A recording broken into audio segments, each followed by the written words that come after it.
오늘 하나님께서 우리에게 주신 말씀 보도록 하겠습니다.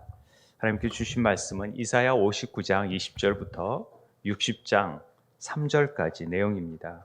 제가 가진 성경은 구약 1041쪽입니다.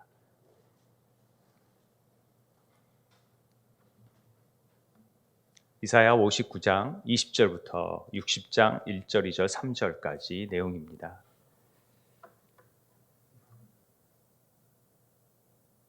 두 장이 연결이 되어 있는 듯해서 제가 같이 59장부터 보는 거니까요. 함께 우리가 한 목소리로 봉독하겠습니다. 다 같이 읽겠습니다. 시작. 여호와의 말씀이니라. 구속자가 시온에 임하며 야곱의 자손 가운데에서 죄가를 떠나는 자에게 임하리라. 여호와께서 이르시되 내가 그들과 세운 나의 언약이 이러하니 곧 내 위에 있는 나의 영과 내 입에 둔 나의 말이 이제부터 영원하도록 내 입에서와 내 후손의 입에서와 내 후손의 후손의 입에서 떠나지 아니하리라 하시니라. 여호와의 말씀이니라. 일어나라 빛을 발하라. 이는 내 빛이 이르렀고 여호와의 영광이 내 위에 임하였음이니라. 보라, 어둠이 땅을 덮을 것이며 캄캄함이 만민을 가리려니와 오직 여호와께서 내 위에 임하실 것이며 그의 영광이 내 위에 나타나시리라. 나라들은 내 빛으로, 왕들은 비추는 내 광명으로 나아오리라. 아멘. 할렐루야. 우리가 통독 가운데 이사야서를 이제 다 읽고 미가서를 읽고 지금은 열왕기하를 오늘 새벽에는 그렇게 읽고 나아가고 있는데요. 이사야서를 마치면서 이사야를 읽을 때마다 느끼는 부분이 뭐냐면 정말 이사야서는 작은 성경책 같다 이렇게 여겨집니다. 특별히 우리가 성경을 보면은 성경이 66권으로 되어 있잖아요. 그래서 3927 해서 39권이 구약이고 27권이 신약이라는 걸 다 아시잖아요.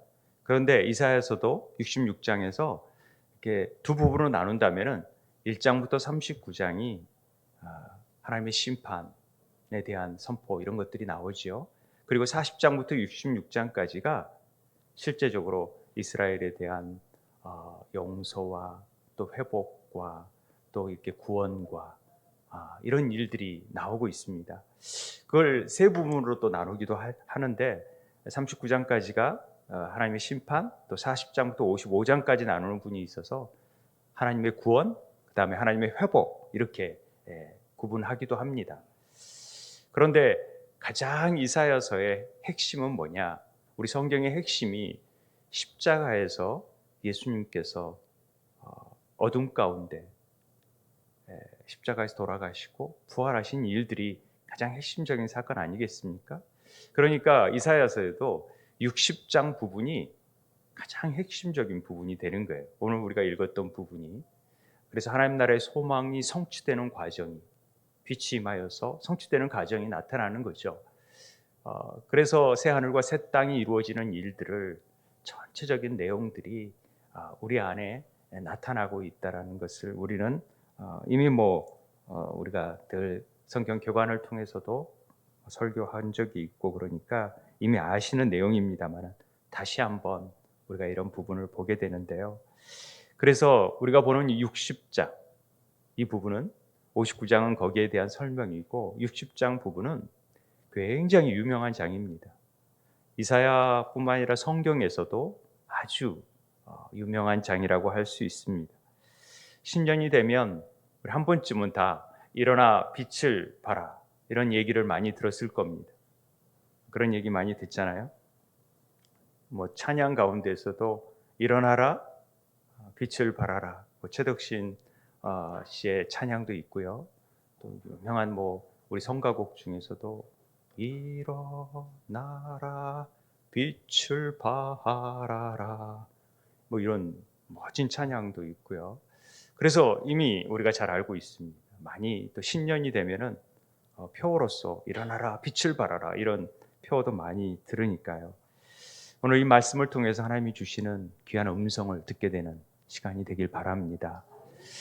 왜 일어나라 빛을 발하라 하시는지, 왜 우리에게 지금 이 말씀을 하시는지에 대해서 좀 깊게 생각하면서 오늘 본문 말씀을 함께 살펴보기를 원합니다. 이사야서가 예수란 의미의 이름의 뜻과 같다라는 것을 여러 차례 말씀드렸습니다. 호세아를 할 때도 그랬고 또 여호수아도 다 같은 이샤라는 말의 구원이라는 뜻의 의미를 가지고 있습니다. 그래서 이사야의 주제는 구원입니다. 그리고 단편적인 주제로 그 구원을 이루어 가는데 너희들이 거룩해야 되느니라, 이 말씀을 계속하고 있습니다. 그리고 그 거룩함을 이루어 가는데 너희들이 늘 패역하고 완악한데 내가 메시아를 보낼 것이다. 그래서 메시아, 종의 노래가 나오는 것입니다. 그래서 우리가 회복되는 일들이 나타난다 해서 회복이 또 주제라고 할 수 있는 내용이 있습니다. 구원이 뭘까요? 이렇게 설명하면은 막연하지요. 구원 많이 들어봤으니까. 근데 이사야를 통해서 구원을 설명하자면 빛이 임하는 사건이다, 이렇게 볼 수 있습니다. 유독 많은 선지자 중에서 빛을 얘기하는 선지자는 이사야밖에 없었습니다. 이사야만이 이 빛에 대한 얘기를 하고 있다라는 것입니다. 유일하게 그렇게 되는 거죠. 그러면서 오늘 일어나라, 빛을 발하라, 이 얘기를 하고 있는 것입니다. 우리는 구원받은 백성입니다. 그렇죠?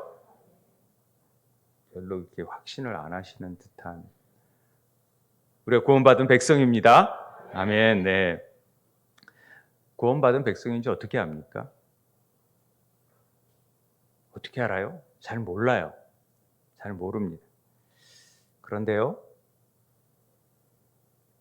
알게 돼요.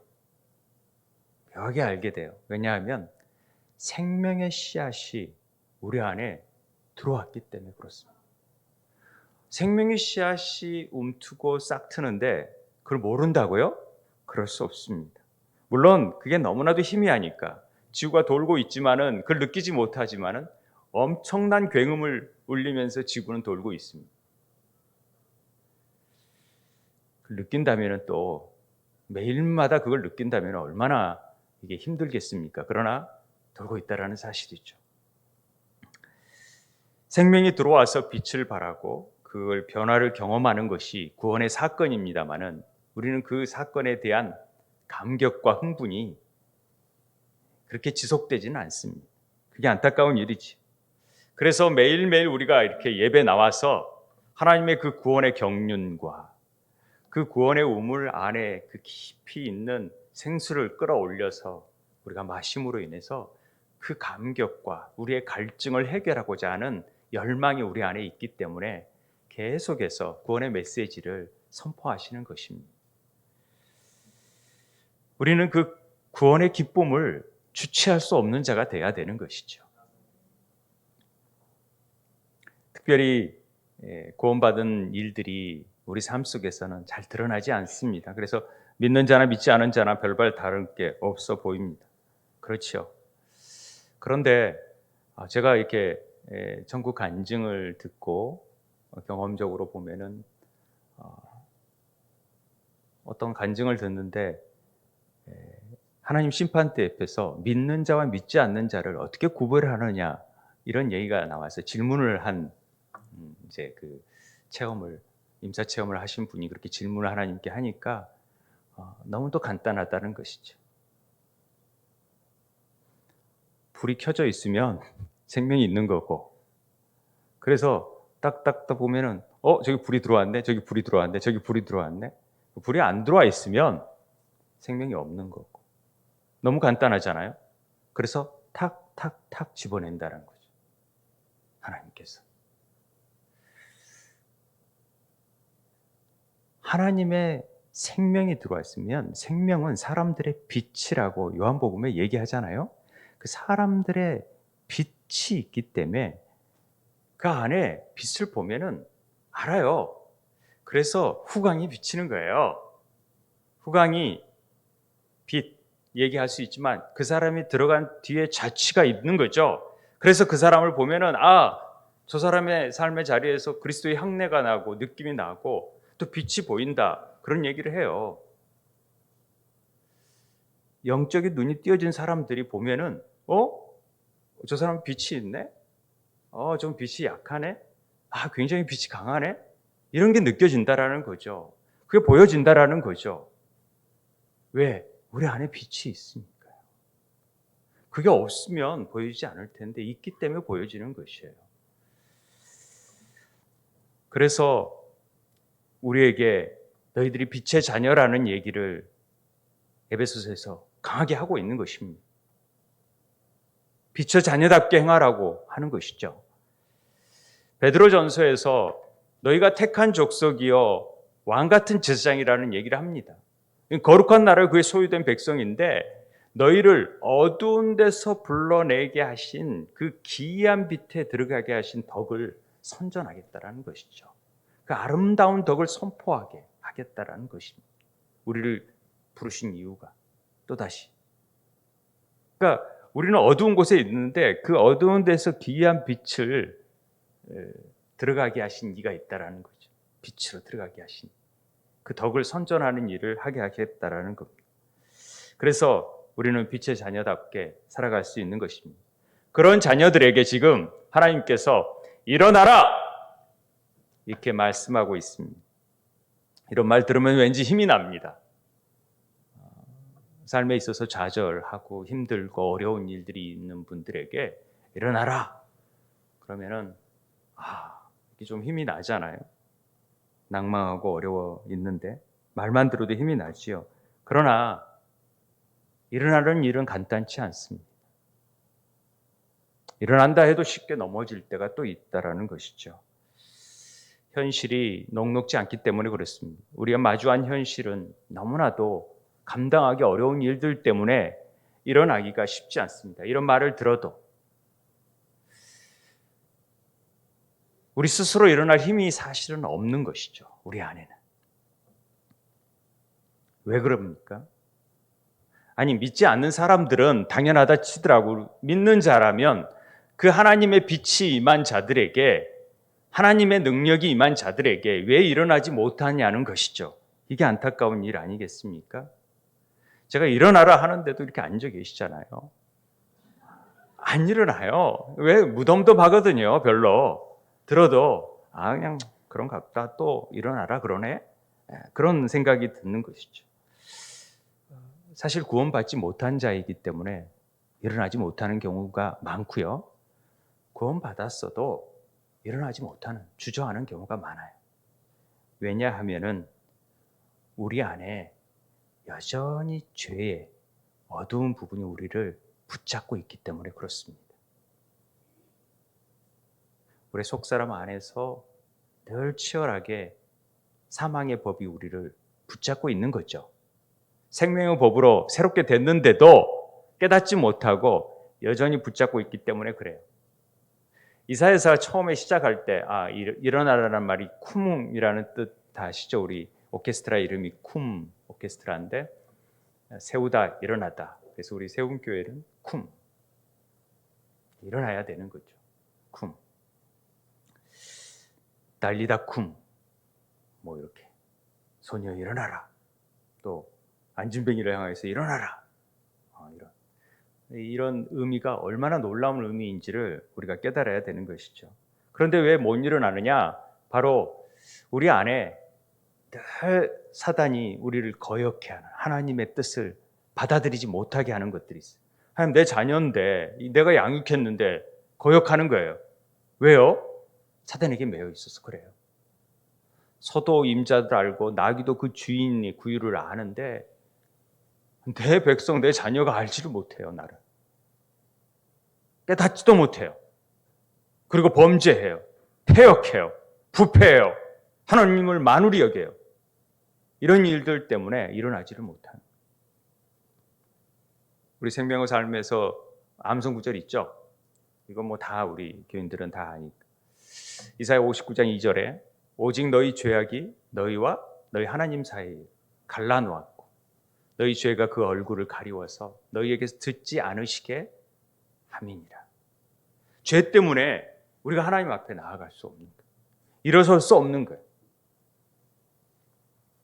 그래서 일어나라 해도 일어나기를 주저하는 것이죠. 우리 안에 여전히 묻고 있는 그 어렸을 때의 상처들, 그 사단이 저질러 놓은 견고한 진들을 깨뜨려 부를 수 있는 능력이 우리 안에 없기 때문에 그래요. 그게 안타까운 일이죠. 그런데 본래 우리는 그런 어둠 속에 혼돈 가운데 있었어요. 창세기 1장이 그렇게 시작하는 거 아닙니까? 하나님이 천지를 창조하시는데 땅이 혼돈 가운데 있었고 공허하고 흑암이 어둠 깊은 가운데 있었다고 합니다. 근데 하나님이 영이 수면을 하면서 뭐라 그래요? 빛이 있으라. 그때부터 하나님의 질서가 생겨나기 시작합니다. 하나님의 역사가 이루어지기 시작하는 것이죠. 그 빛이 임함으로 어둠이 있던 것들이 물러가고 새로운 창조의 질서가 세워진다라는 것이 오늘 우리 안에서 이루어지는 일이라는 것을 미리 사역 가운데 보여주는 일이었다라는 것을 우리는 깨달아야 되는 것이죠. 아직도 어둠 가운데 있다면 우리 안에 새로운 창조의 역사가 이 시간에도 일어나게 되길 바랍니다. 우리는 하나님의 형상과 하나님의 모양대로 지음받은 존재들이잖아요.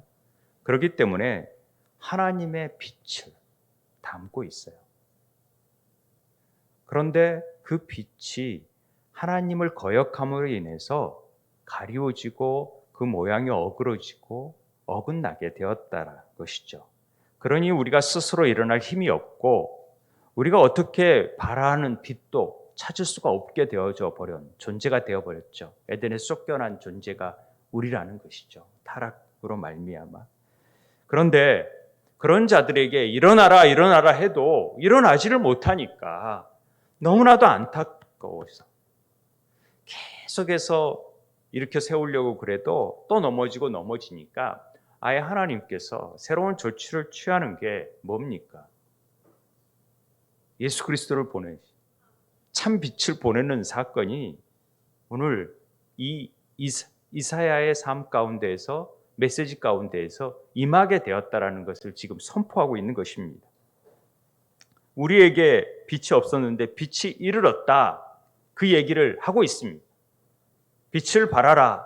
이는 내 빛이 이르렀고 그랬다라는 거죠. 단순히 우리가 마음가짐으로 그래 이번에 용기 내서 한번 일어나 보자는 차원이 아니라 그러면 너무나 이 말씀을 축소해버리는 약화시키는 결과를 마련하니까 이 빛이 도대체 무엇인지를 정확하게 우리가 알아야 되는 것이죠.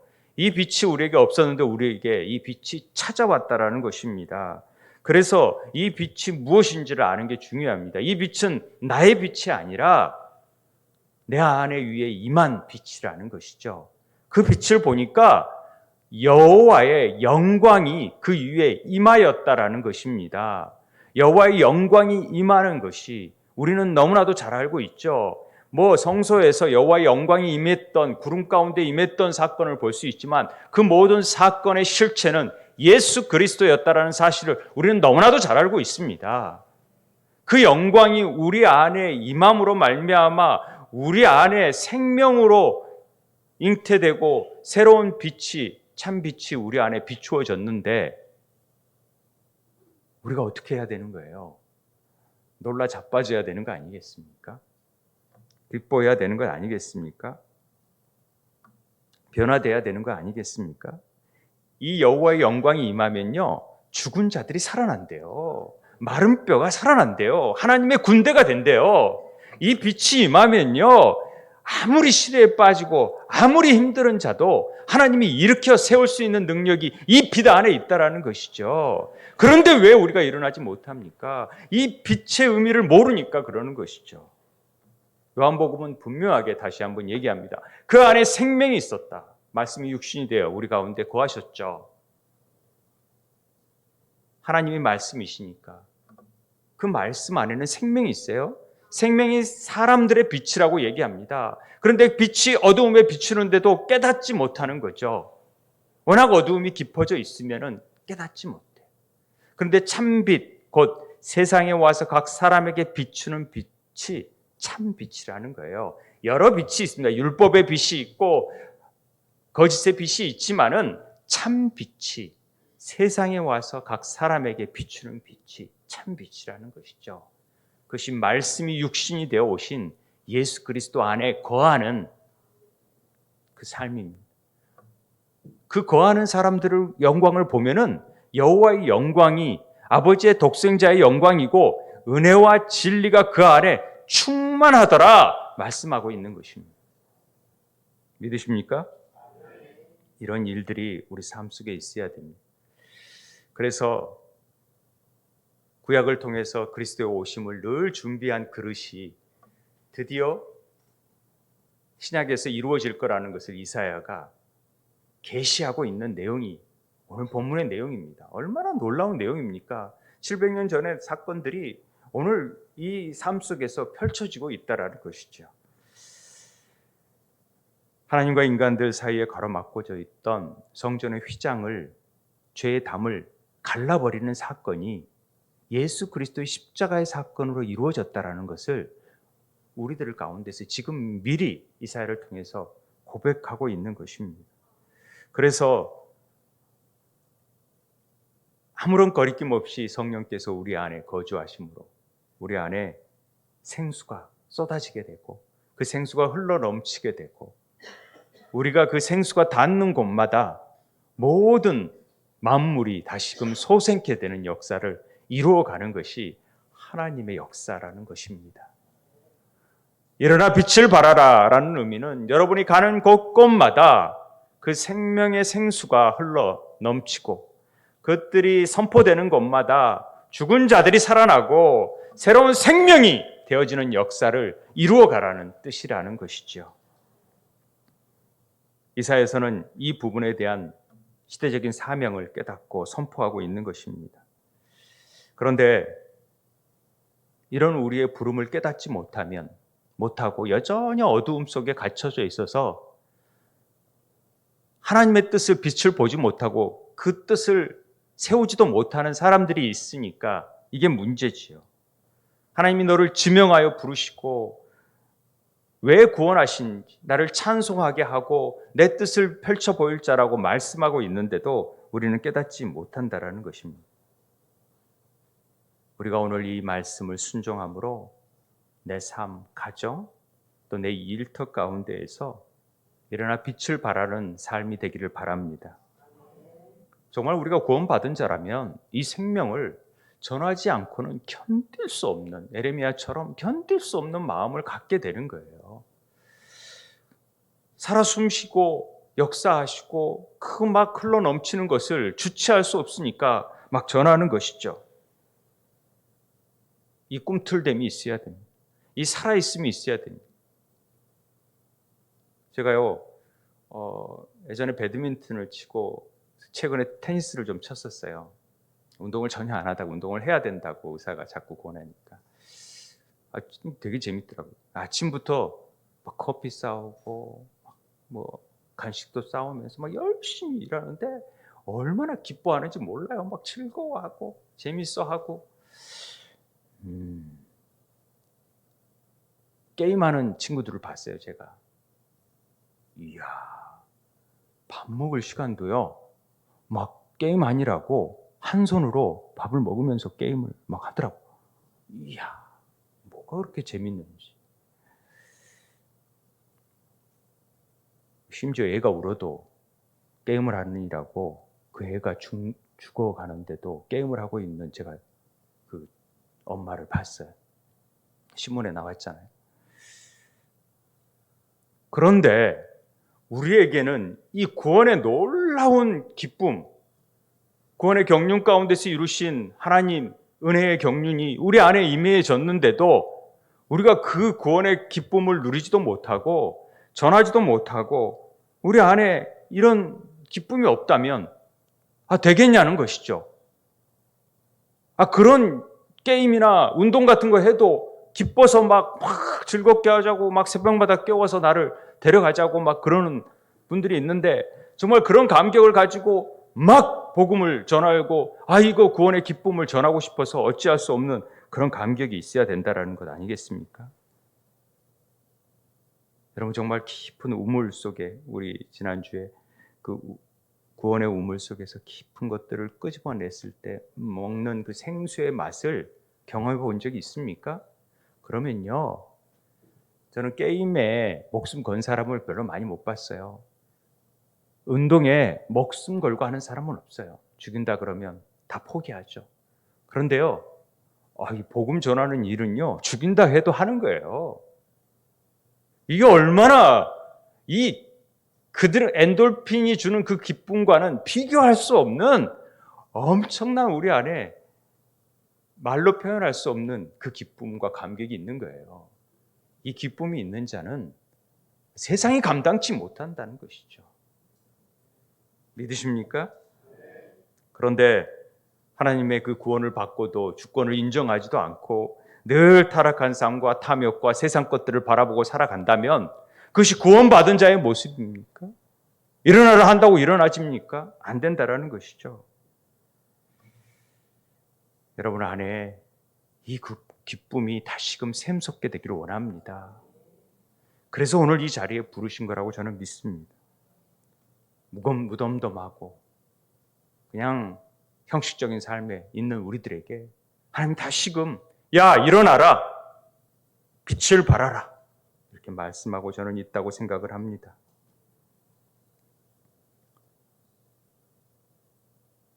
여전히 안 일어나잖아요. 이렇게 왜 이렇게 힘든지.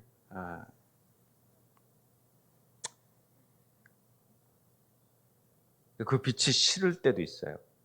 숨고 싶고 감격은 잃어버리고 구원받지 않아서가 아니라 세상 짐들이 너무 힘드니까 이건 나 혼자만 있는 것 같고 그래서 불평이 되고 서운하고 세상 사람들이 나만 이런 일들을 당하는지 억울하고 힘들고. 왜 그러냐면요, 자꾸만 사단은 우리를 그 어둠 속에 갇히게 만들기 때문에 그렇습니다.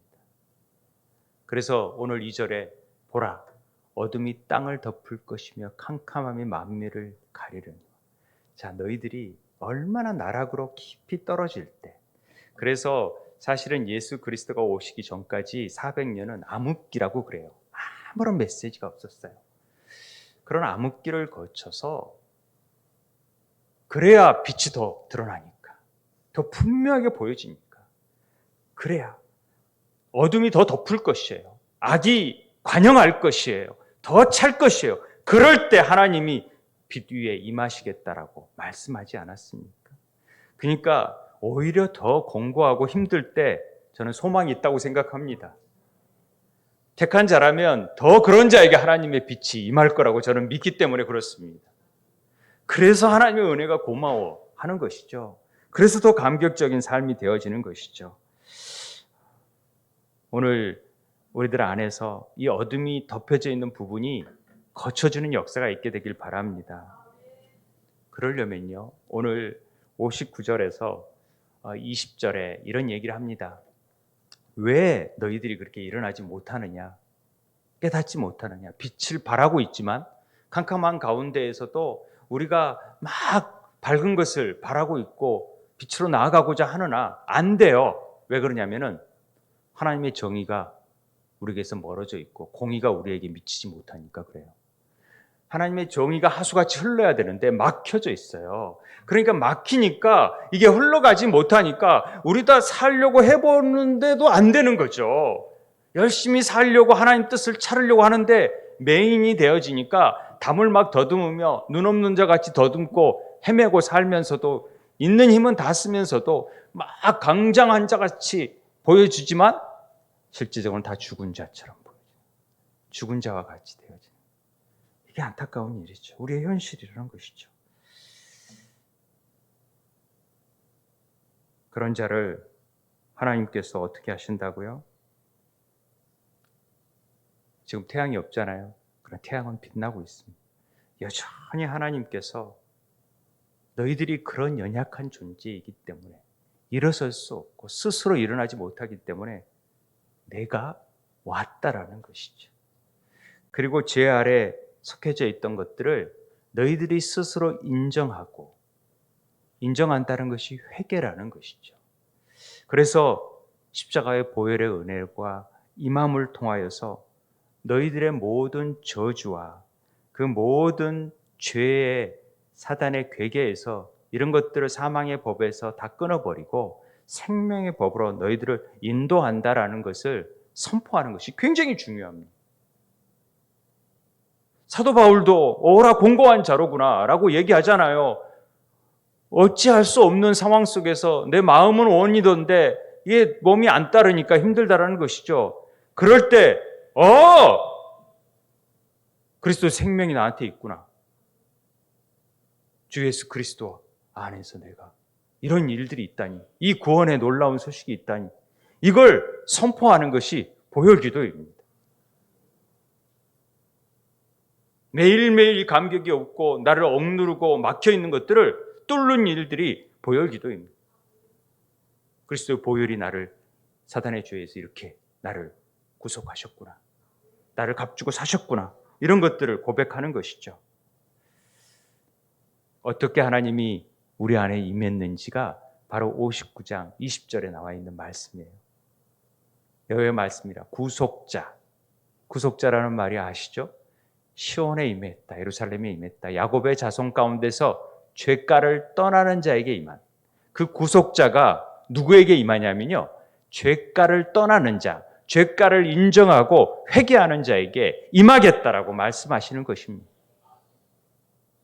그냥 일어나는 게 아니라, 그래, 나는 도저히 일어날 수 없는 자야, 나는 그래 이런 자지. 그런데 그런 자를 위해서 주님이 십자가에서 달려서 죽으시고 날 위해 오셨기 때문에 내가 일어날 수 있는 것이지. 이 구속자라는 말이 가알이잖아요.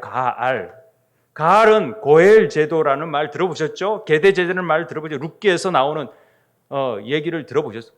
값으로 사는 거예요. 대신 땅을 빌려줬는데 갚을 능력이 없으니까 이제 땅을 뺏어가 버리잖아요. 그러니까 그 땅을 다시금 찾아주고 자유케 해주는 것, 노예가 되어진 사람을 다시 자유케 해주는 일이죠. 그래서 구속자라는 표현을 쓰는 거예요.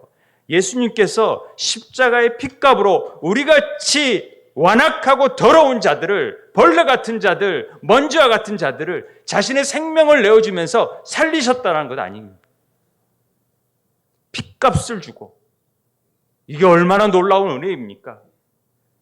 그런데 그것을 인정하고 그걸 인정하지 않는 자가 아니라, 회개는 인정하니라. 하나님, 제가 그래요. 저는 여전히 그런 죄 속에 어찌할 바를 알지 못하는 존재예요. 그래서 저를 부인할게요. 그래서 내가 사는 게 아니라 내 안에 그리스도가 사는 삶을 살겠습니다. 십자가를 지고 주님을 따르겠습니다라고 고백하는 삶이 회개의 삶이라는 것이죠. 그래서 일어나라 빛을 발하라의 가장 중심은 회개에 있다라는 것입니다. 회개하는 자들이 일어날 수 있습니다. 하나님을 인정하는 자들이 일어날 수 있는 것입니다. 그런 자들이 빛을 발할 수 있는 것입니다. 그것이 온전한 회개입니다. 하나님이 우리에게 그래서 생명의 영을 주시는 거예요. 성령을 주시는 거예요. 그래서 이사야 61장에 이 내용이 나와요. 여호와의 영이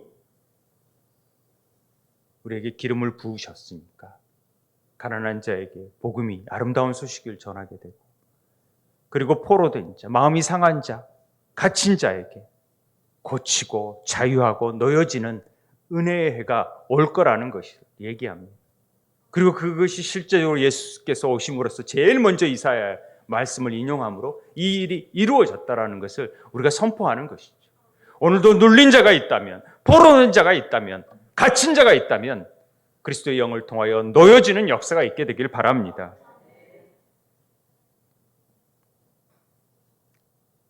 이럴 때 일어나는 일들이 일어나는 일입니다. 세워지는 일. 그리고 그때부터 빛을 발하기 시작하는 것입니다. 21절에 여호와께서 이르시되 내가 그들과 세운 나의 언약이 이러하다. 하나님의 언약이 뭡니까? 새 언약이 뭡니까?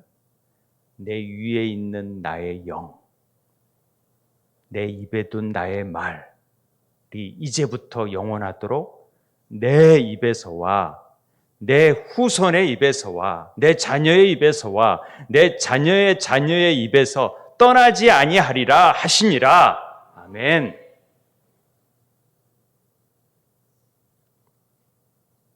이 빛의 주체가 누구인지를 우리는 잘 알아야 됩니다.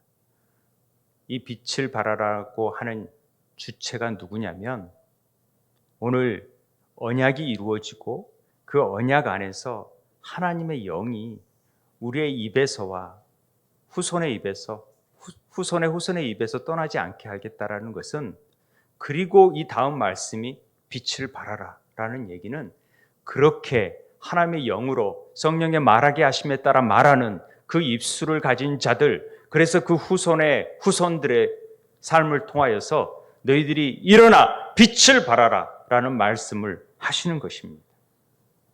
여러분 이걸 믿으십니까? 그래서 우리에게 새 영과 새 마음을 허락하시는 것입니다. 오늘 일어나 빛을 발하라. 나만이 아닙니다. 나만.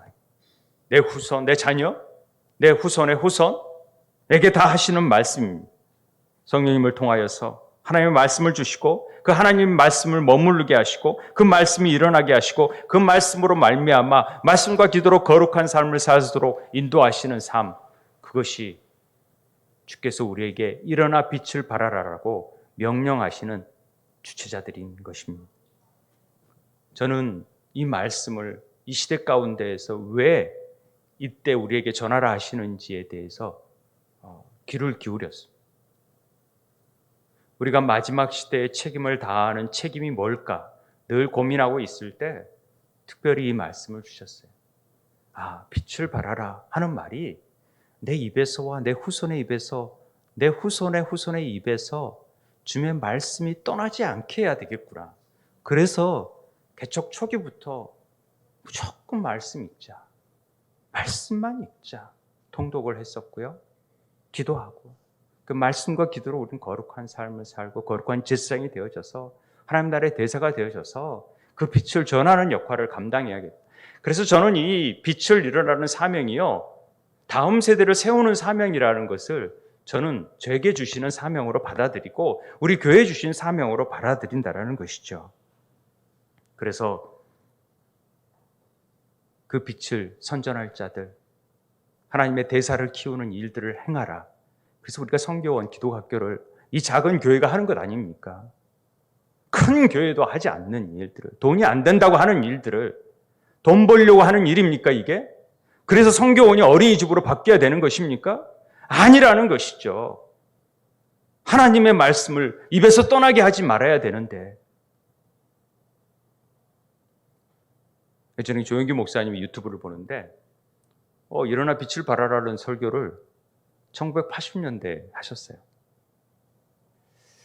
그게 딱 있길래 봤었어요. 그런데 이제 설교를 준비하면서 그 설교를 제가 다시 한번 들었어요. 2번 들었죠.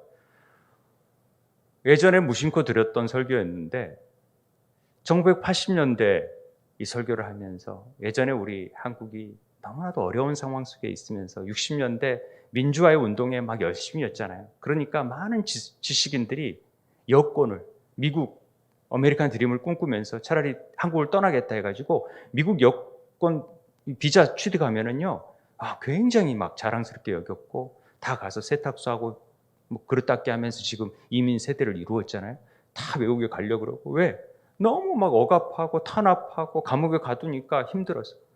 그런데 조영기 목사님이 그 시대에 한국을 통하여서 하나님이 역사하겠다, 일을 이루겠다, 열방을 구원하겠다 하는 일어나 빛을 발하라 라는 말씀을 계속해서 주시니까 그 말씀을 전했다라는 거예요. 그러니까 사람들이 뭐 이렇게 지금 이런 상황에서 그 빛을 발하라고 뭐 저렇게 있는 민주화도 안 되고.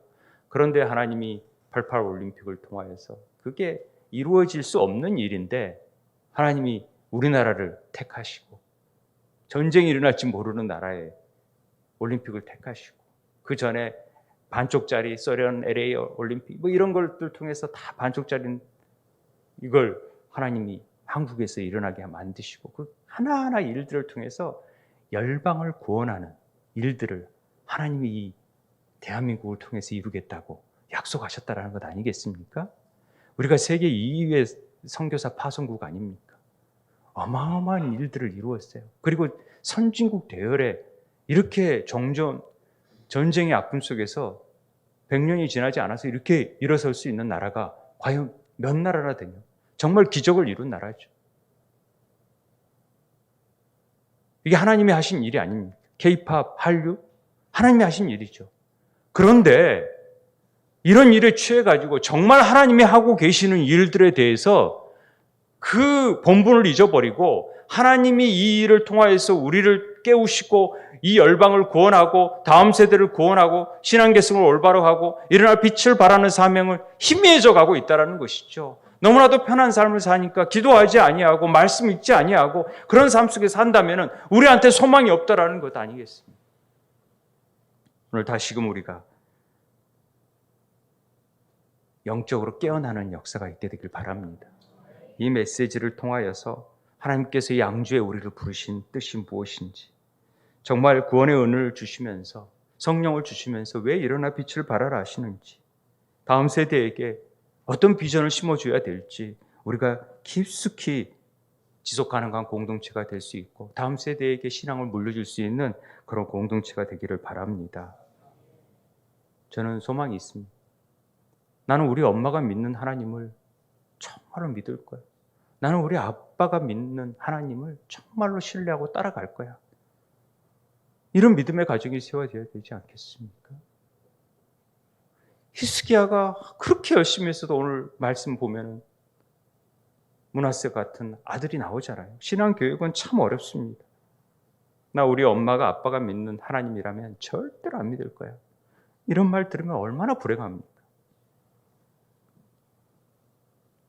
우리가 그렇게 사랑하는 하나님, 그 놀라운 하나님의 은혜를 우리 다음 세대가 모른다면 얼마나 안타까운 일입니까? 생명을 다해서 우리 자녀들에게 이 하나님의 사랑을 전할 수 있고, 그래서 이 빛을 만방에 전할 수 있는, 다음 세대에게도 뚜렷이 전할 수 있는 그런 세대가 돼야 되지 않겠습니까? 그래야 하나님의 영광이 우리 안에도 이 마음을 통하여서 더 놀라운 빛을 발하는 그런 역사가 이루어질 거라고 저는 믿습니다. 우리를 이 땅에 부르시고 열방을 우리로 오게 하시고, 뒷부분에 나오지만 그렇게 하신 것.